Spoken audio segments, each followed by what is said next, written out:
Champions ట్రోఫీలో hybrid model కారణంగా భారత్ తన మ్యాచ్లన్నీ తటస్థ వేదిక దుబాయ్లోనే ఆడుతోంది. ఒకే స్టేడియంలో ఆడడంతో పరిస్థితులను బాగా అలవాటు చేసుకుందంటూ విమర్శలు కూడా వచ్చాయి. కానీ టీంలో సత్తా ఉంటే ఏ పిచ్ పై అయినా గెలవచ్చని చాలా మంది విదేశీ మాజీ క్రికెటర్లు సైతం సపోర్ట్ చేశారు.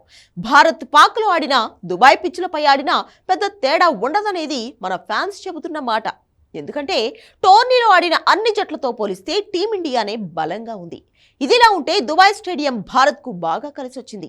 ఒక్క మాటలో చెప్పాలంటే మనకు హోమ్ గ్రౌండ్ గా మారిపోయింది. లీగ్ దశలో 3-3 గెలిచిన టీమిండియా ఇదే వేదికగా జరిగిన సెమీఫైనల్లో ఆస్ట్రేలియాను ఓడించి ఫైనల్ కు చేరింది. ఇక్కడ టీమిండియాకు మెరుగైన రికార్డ్స్ ఉన్నాయి. దుబాయ్ గడ్డపై భారత్ ఇప్పటి వరకు 10 వన్డే మ్యాచ్లు ఆడిన టీమిండియా ఒక్క మ్యాచ్ కూడా ఓడిపోలేదు. 2018 ఆసియా కప్ సందర్భంగా ఆఫ్ఘన్తో మ్యాచ్ను టై చేసుకుంది.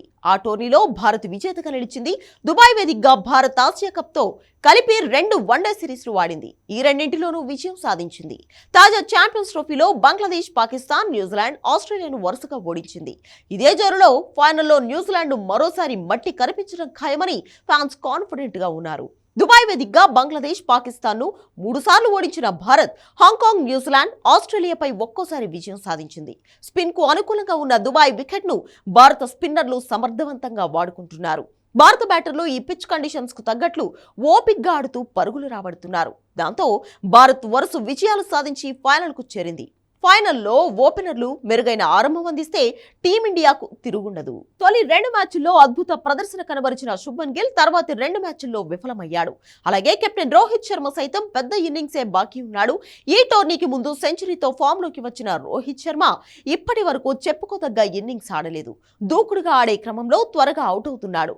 ఫైనల్లోనైనా అతను సత్తా చాటాల్సిన అవసరం ఉంది. ఫైనల్లో వీరిద్దరూ చెలరేగితే భారీ స్కోర్కు పునాది పడినట్లే. Kohli, Iyer, KL Rahul, Axar Patel super form లో ఉన్నారు.